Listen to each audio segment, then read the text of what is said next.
جب تصادم کر دیا مثال کے طور پہ مسلمانوں نے فلسطین میں کر دیا، کشمیر، چیچنیا کہیں اور بھی کر دیا، تو اب وہاں پہ مسلمانوں پہ ظاہری بات ہے ظلم بھی ہوتا ہے، بچے عورتیں بے گناہ مارے بھی جاتے ہیں۔ وہاں پر امت کا یہ مطالبہ ہوتا ہے کہ بھی سب مل کر اس مظلومیت پہ ایک نوحہ گری کریں اور پریشر قائم کریں اور اپنے حکمرانوں کو جگائیں۔ تو اس موقع پہ ہم نے آپ کی طرف سے یہ دیکھا کہ ہمیشہ آپ اصل پر بات کرتے ہیں کہ بھائی اصل میں تصادم سے گریز کرو، ورنہ اس طریقے کا جانی مالی نقصان ہوگا، جو کچھ حاصل ہے وہ بھی چلا جائے گا۔ لیکن اس سامنے والا یہ مطالبہ کر رہا ہوتا ہے کہ بھئی یہ موقع تو اصل میں آپ کو ہمارے اس کیمپ میں آ کے کھڑے ہونے کا ہے کہ ہم مظلوم ہیں۔ تو یہ فرق بھی ہم سے واضح کیجیے گا کہ آپ کے دل میں بھی ظاہری بات ہے یہ درد ہی ہے امت کا، تبھی کہا جاتا ہے کہ تصادم نہ کرو کیونکہ اس کے نتیجے میں یہی خون ریزی ہوگی۔ تو اس کو بالعموم لوگ سمجھتے نہیں ہیں اس چیز کو۔ دیکھیے، جو کچھ بھی کرنا چاہیے اللہ کے پیغمبر نے ہدایت یہ دی ہے کہ وہ خیر خواہی کے جذبے سے کرنا چاہیے۔ ہمیں یہ بتایا گیا کہ الدین والنصیحہ، اس میں اگر آپ اس روایت کو پڑھیں تو رسول اللہ نے فرمایا کہ للہ وللرسول، یعنی خیر خواہی کا جذبہ اللہ کے لیے بھی ہو، اللہ کے رسول کے لیے بھی ہو۔ اللہ کے لیے ظاہر ہے اس کے دین کے لیے، تو خیر خواہی کے جذبے سے بات کرنی چاہیے۔ اس میں گرد و پیش کے ماحول میں جو غوغا برپا ہو جاتا ہے یہ وقتی نوعیت کی چیز ہوتی ہے، اس کی بالکل پرواہ نہیں کرنی چاہیے۔ ہم سب کو ایک دن اپنی قبر میں جانا ہے، سب کو ایک دن اللہ کی بارگاہ میں پیش ہونا ہے، سب کو ایک دن اس پروردگار کے سامنے جواب دہی کرنی ہے۔ یہ احساس ہر وقت نمایاں رہنا چاہیے، اس کو سامنے رکھ کر دیکھنا چاہیے کہ وہ کیا صحیح بات ہے جو کرنی ہے۔ تو اگر مثال کے طور پر لوگوں کا غوغا دیکھ کے آپ بھی اسی صف میں کھڑے ہو جائیں گے تو پھر یہ بات جو کہی جا رہی ہے یہ کون کہے گا؟ اس طرح کے موقع پر اگر تو 10-20 لوگ اور بھی یہی بات کہہ رہے ہیں تو چلیے آپ خاموش ہو جائیں، لیکن اگر ایسا نہیں ہے تو پھر یہی موقع ہے جس میں لوگوں کا ہاتھ پکڑنا چاہیے، ان کو بتانا چاہیے کہ وہ اپنے لیے کیا خرابی پیدا کر رہے ہیں، اس کے نقصانات کیا ہوں گے، اس سے تاریخی طور پر کیا نتائج نکلیں گے، ان کی تنقید کرنا، ان کو بتانا، یہ اصل میں اخلاقی ذمہ داری بھی ہے، قومی ذمہ داری بھی ہے اور یہ مذہبی ذمہ داری بھی ہے۔ ہمیں تو یہ بتایا گیا ہے کہ ہر حال میں سچائی کی شہادت دیں۔ تو جب ہم دل کی گہرائیوں سے اس قوم کی خیر خواہی کے لیے یہی صحیح سمجھتے ہیں کہ اس کو یہ اور یہ کرنا چاہیے تو اسی کی شہادت دینی چاہیے، کیونکہ اس بات کو کہنے کا اس سے بہتر وقت ہی کوئی نہیں ہوتا۔ بالکل ٹھیک، نقطہ واضح ہوا۔ اچھا آگے بڑھاتے ہیں۔ اچھا ہم سب یہ بھی تو ہوتا ہے کہ ہم تصادم سے گریز کرنا چاہتے ہیں، اپنی پوریشن امت کو سامنے رکھ کے یہ اندازہ ہو گیا، لیکن خود دو بڑی عالمی قوتیں ہیں، ان میں آپس میں تصادم ہوتا ہے، اس میں ہم بھی پس جاتے ہیں یا ہمارے لیے کوئی آپشن ہی نہیں رہتا۔ مثال لیتا ہوں، ایک اطلاقی مثال اچھا کام کرتی ہے۔ مثال کے طور پہ جو USSR تھا، روس تھا، سوویت یونین تھا، وہ ایکسپینشن چاہتا تھا، وہ افغانستان کی طرف آیا، امریکہ روس کے خلاف تھا، ہمیں بھی خطرہ تھا بھئی آج وہ افغانستان آئے گا، کل ہمارے پاس پہنچے گا، آگے گرم پانیوں تک، تو ہم نے امریکہ کی مدد سے اس تصادم میں اترنے کا فیصلہ کیا اور روس کو شکست ہوئی، ہمارا ملک بھی افغانستان بچ گیا۔ تو اس طرح کا جو دنیا ہے جس کے اندر صرف ہم تو نہیں کھڑے ہوئے، باقی قوتیں بھی ہیں، آپ نے کسی کا ساتھ دینا ہے، تو تصادم تو باہر کیف کہیں نہ کہیں پیش آئے گا، اور مسلمانوں کو ایسا نہیں ہو سکتا کہ وہ نیوٹرلی بن کے رہیں، اس کا حصہ تو بننا پڑے گا۔ میں نے تو عرض کیا کہ ایک وہ تصادم ہے جو ہمارے درمیان پیش آتا ہے، ایک وہ تصادم ہے جس کا میدان ہمارا کوئی علاقہ بن جاتا ہے، لیکن وہ عالمی طاقتوں ہی کا تصادم ہے۔ اس میں عالمی طاقتوں کی اپنی حیثیت کو دیکھ کر ہم بھی فیصلہ کر سکتے ہیں۔ میں نے توجہ یہ دلائی ہے کہ کچھ معاملات وہ ہیں جو ہمارے معاملات ہیں، جس میں اقدام ہمارے ہاتھ میں ہے، جس میں ہمیں فیصلہ کرنا ہے، جس میں اسکیم ہم نے بنانی ہے، جس میں کسی چیز کو ہم نے اپنے زاویے سے دیکھ کر اس کے بارے میں کوئی رائے قائم کرنی ہے۔ اور ایک ہے کہ ایک ناگہانی ہو گئی ہے اور اس میں عالمی طاقتیں اپنے اپنے طریقے سے کوئی اقدام کرتی ہیں، اس میں بھی اگرچہ اقدام کرتے وقت اس کے نتائج و عواقب دیکھنا ضروری ہوتے ہیں۔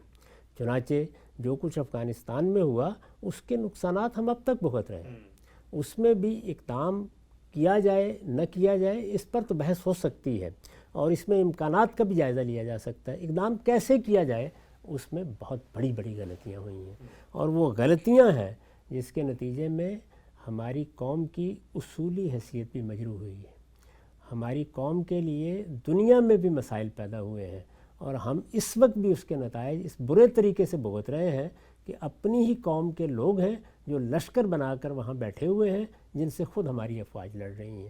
یہ سب کچھ ہوا ہے، اس میں طریقہ کار کی بڑی غلطیاں ہیں جس کا یہ نتیجہ سامنے نکلا ہے۔ تو دونوں چیزیں اہم ہیں، یعنی تصادم سے گریز کرنا ہے۔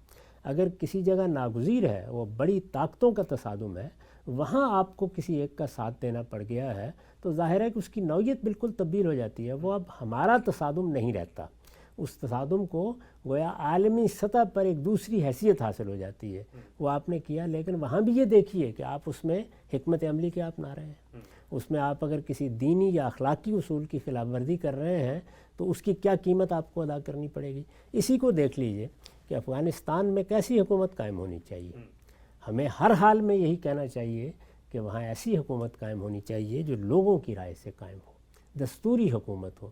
ہم تاریخ کو پیچھے کی طرف لے جانے کی کسی قوت کا بھی ساتھ نہ دیں، بلکہ تاریخ کو آگے بڑھانے کے لیے جو اقدام کر سکتے ہیں کریں۔ اگر ہمیں انتخاب کرنا ہے تو ہم صحیح بات کا انتخاب کریں، وہ بات جس کو ہم اپنے لیے پسند کرتے ہیں۔ ہمارے پیغمبر نے ہمیں کس چیز کی تعلیم دی؟ یہی تعلیم دی کہ دوسروں کے لیے وہی پسند کرو جو تم اپنے لیے پسند کرتے ہو۔ ایک نقطہ بالکل واضح ہو گیا۔ اچھا ہم صاحب اس میں ایک اور اہم نقطہ میں چاہتا ہوں، اس کی طرف اشارہ کریں کہ ہم مسلمان جہاں دنیا کے عرف کو دیکھتے ہیں، اپنی سیاسی مصالحت کو دیکھتے ہیں، عالمی طاقتوں کے توازن کو دیکھتے ہیں، وہاں پر ساتھ ساتھ شریعت کے بھی ہم پابند ہیں۔ یعنی دین نے ہمیں پابند کر دیا کہ کوئی بھی اقدام ہوگا اس کی اخلاقیات کیا ہیں، اور بالخصوص اگر آپ اقدام کرتے ہیں، جہاد میں اترتے ہیں، تو یہ نہیں ہے کہ عالمی طاقتوں نے ہمیں کہا اور ہماری تھی تو ہم کسی مظلوم قوم پر چڑھ دوڑیں۔ تو دین ہر حال میں مقدم رہے گا، اس میں آپ کو علی اعلان جو معاملہ ہے وہ کرنا ہے اور ظلم و عدوان کے خلاف ہونا ہے۔ اس میں اگر ہم خاتمہ بھی ہمارا ہو جائے، عالمی طاقتیں ہم پر چڑھ بھی دوڑیں، تو مصالحت اور تصادم سے گریز کا یہ مطلب نہیں کہ کسی ایک کے کہنے پہ کسی مظلوم کی ہم جان لے لیں۔ اس میں تو کوئی شبہ ہی نہیں ہے کہ ہم مسلمان ہیں، یعنی انسانی حیثیت سے بھی اخلاقیات ہمارے وجود میں ودیت ہے۔ اخلاقی چیزوں کی حکومت ہر حال میں قائم رہنی چاہیے۔ انسان کا وجود اگر انسانی شرف رکھتا ہے تو وہ اپنے اخلاقی وجود کی وجہ سے رکھتا ہے۔ اس لیے کاروبار ہو، معاملات ہوں، دین بیان کرنا ہو، لوگوں کو کوئی بات کہنی ہو، معاملات انجام دینے ہو، جنگ و جدال کا موقع آ جائے، قومی سیاست میں کوئی فیصلے کرنے ہوں، وہاں وہی اصول ہوگا کہ اخلاقی اصول ہر حال میں مقدم ہوں گے، ان کی پیروی کی جائے گی۔ اللہ تعالیٰ نے جو حدود قائم کر دیے ہیں ان کو کسی حال میں پامال نہیں ہونے دیا جائے گا، الا یہ کہ کوئی اضطرار کی صورت پیدا ہو جائے، کیونکہ یہ اللہ کے قائم کردہ حدود ہیں۔ یہ اخلاقی حدود خود پروردگار کی طرف سے مقرر کردہ ہیں، ان کی خلاف ورزی اس کے حکم کی خلاف ورزی ہے، اس کو پامال نہیں ہونا چاہیے۔ اللہ تعالیٰ نے اگر اس میں اجازت دی ہے تو سب حرمتوں کے بارے میں یہی اصول ہے کہ الا من استر، کسی موقع کے اوپر اگر اضطرار پیدا ہو جائے، اور اضطرار کیا ہے؟ جان مال آبرو پر بنائی ہے، اس سے نیچے اللہ تعالیٰ کی کسی حرمت کے قریب بھی نہیں جانا چاہیے۔ نقطہ بالکل واضح ہوگا۔ خاتمے کی طرف بڑھتے ہیں۔ اگر ہم سے یہ تصادم سے جو گریز ہے، یہ کہا ہی جاتا ہے کہ جی ہم کر بھی لیں اگر تصادم سے گریز، تب بھی سامنے والی جو قوتیں ہیں وہ تو یہ چاہتی ہیں کہ جی ہمارا ہر حال میں خاتمہ ہو۔ تو آج ہم گریز کرتے کرتے وہاں تک چلے جائیں گے، لیکن انہوں نے باہر کے ہم پر حملہ آور ہونا، تو کیوں نہ موقع کی نزاکت کو دیکھ کر ہمیں کہیں موقع ملتا ہے تو ہم بھی اس میدان میں آگے بڑھ جائیں۔ تو یہ نقطہ ذرا تھوڑی سی اس پہ وضاحت کیجیے گا کہ اگلے تو چاہتے ہیں تصادم، کامیابی تو یہ ہے کہ ہم اس تصادم میں نہ اترے تاکہ اگلوں کو یہ موقع ہی نہ ملے کہ وہ کہیں کہ ہم تو برسر پیکار ہیں ایک دوسرے کے ساتھ۔ میں اسی چیز کی طرف توجہ دلا رہا ہوں اور بار بار یہ عرض کر رہا ہوں کہ دوسرے نے تو تصادم کے مواقع کو دیکھنا ہے، بلکہ پیدا کرنا بھی تم کمزور ہو۔ اگر کوئی طاقتور ہے یا دنیا میں کوئی ایسا نظم قائم کیا گیا ہے جو اپنے کچھ مقاصد رکھتا ہے، تو وہ اپنے مقاصد کے حاصل کرنے کے لیے مواقع تلاش کرتا ہے۔ دنیا میں جو اخلاقی اصول ہیں وہ بہرحال انسانیت کی قدر مشترک ہے۔ جب کبھی کسی طاقتور کو بھی اقدام کرنا ہوتا ہے تو وہ کوئی بہانہ ضرور بناتا ہے۔ وہ بہانہ بعض اوقات اسی نوعیت کا ہوتا ہے کہ تم پانی گدلا کر رہے ہو، لیکن بہانہ بناتا ہے۔ یہ بہانہ اسے اپنی طرف سے ہمیں میسر نہیں کرنا چاہیے۔ کوشش کرنی چاہیے کہ ہماری تمام پالیسیاں ایسی ہوں کہ اس کا اصلی ارتکاز تعمیر پر ہے۔ اور میرا اپنا اندازہ یہ ہے کہ پچھلے 40-50 سال میں مسلمانوں کی سیاسی قیادت نے بالعموم یہی رائے قائم کی، یعنی یہ صرف مذہبی قیادت ہے جس کو ہم مخاطب کر رہے ہیں، اور جب اس کو مخاطب کرتے ہیں تو ظاہر ہے اس کا رد عمل بھی ہوتا ہے۔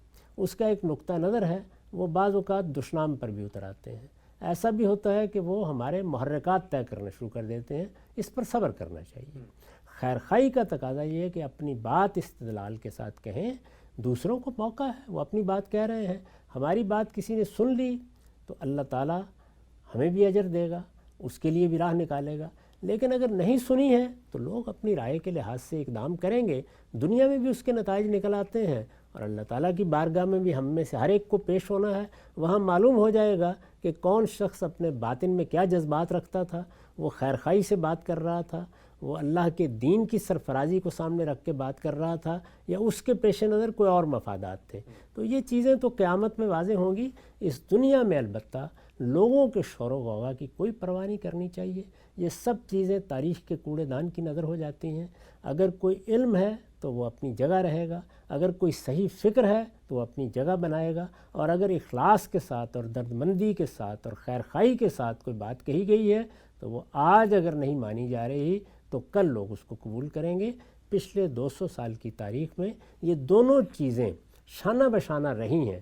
اب ایک نظر ڈال کے دیکھ لیجئے، ہر آدمی اس بات کو قبول کرتا ہے کہ صحیح لائے عمل کیا ہونا چاہیے۔ ہم سے بالکل نقطہ واضح ہو گیا۔ ایک چیز جو ابھی آخر میں آپ نے فرمائی، میں چاہتا ہوں جو سامنے کا ذہن ہے اس پر یہ چیز نمایاں ہو، کیونکہ عام طور پر سمجھا ہی جاتا ہے کہ یہ اصل میں مغرب کی اعلیٰ کار سیاسی قیادت ہے جو مسلمان ملکوں میں مسلط کر دی گئی ہے، اور ان لوگوں کا کوئی درد نہیں ہے۔ یہ کم سے کم اپریشیٹ ہو جائے کہ یہ ایک زاویہ نظر ہے، یہ دوسرا زاویہ نظر ہے۔ تصادم سے گریز ایک حکمت عملی ہے، ایک زاویہ نظر، اور ہم سب جن ملکوں میں جن قیادتوں نے یہ رویہ اپنایا، آپ ترکی میں دیکھیں، آپ ملیشیا میں دیکھیں، آپ عرب ممالک میں دیکھیں، مشرق وسطیٰ میں، وہ وہاں کے حکمران اپنی عوام، اپنی رعایا، اپنے لوگوں کی خیرخواہی اور فلاح و بہبود کے لیے جو کچھ کر سکے ہیں، اس کے مقابلے میں وہ حکمران جنہوں نے تصادم کو اپنایا اور اپنے ملکوں کا انہوں نے کریا کرم کر دیا، وہاں پر صورتحال کیا ہے۔ تو یہ ایک پورا لاہ عمل ہے جو دیانتداری سے بعض قیادتیں سمجھتی ہیں اور اس کو پھر اپناتی ہیں۔ آپ ایک نظر ڈال کے دیکھ لیں نا، پچھلے 70-75 سال میں اندرونی طور پر لوگوں نے تصادم کا طریقہ اختیار کیا، ملکوں کو کیسے غیر مستحکم کیا۔ جہاں بادشاہتیں قائم تھیں وہاں فوجی بغاوتیں ہوئیں، اس سے قوم کو کیا بھگتنا پڑا۔ پھر اس کے بعد فوجی بغاوتوں کے نتیجے میں جو آمریتیں قائم ہوئیں، انہوں نے ملک کو کیا نقصانات پہنچائے۔ اسی طرح انہوں نے باہمی طور پر کوئی تصادم کی بنیاد رکھ دی تو اس سے کیا حاصل ہوا۔ ذرا یاد کیجئے ایران عراق جنگ، اس وقت جو کچھ یمن میں ہو رہا ہے، جو کچھ لیبیا میں ہو رہا ہے، جو کچھ سوڈان میں ہو رہا ہے، اس کا کچھ بھی حاصل نہیں ہوتا۔ میں وہی بات عرض کروں گا کہ مسلمان امت یا مسلمان قوم اگر اتنا کچھ حاصل کرنے میں کامیاب رہی ہے، 57 ملک معمولی چیز نہیں ہوتی۔ دنیا کے اندر ایک بہت بڑا بلاک ہے، اس بلاک کو اپنے اندر بھی وحدت پیدا کرنی چاہیے، اپنے آپ کو بھی پاؤں پر کھڑا کرنا چاہیے، اور وہی چیز ہے کہ جب تک سیاسی استحکام نہیں ہے، جب تک معاشی طور پر یہ قومیں اپنے پاؤں پر کھڑی نہیں ہو جاتی اور علم و اخلاق میں کم سے کم دوسری قوموں کے برابر نہیں آ جاتی، اس وقت تک سوچنا بھی نہیں چاہیے کہ تصادم کا طریقہ اختیار کر کے کچھ بھی حاصل کیا جا سکے گا۔ اس میں حاصل کیا ہونا ہے، جو کچھ آپ نے پایا ہوتا ہے وہ بھی کھو دیتے ہیں، اور پھر آپ اپنے ہی بکھرے ہوئے تن کے اکٹھے کرتے ہوئے وقت گزار رہے ہوتے ہیں۔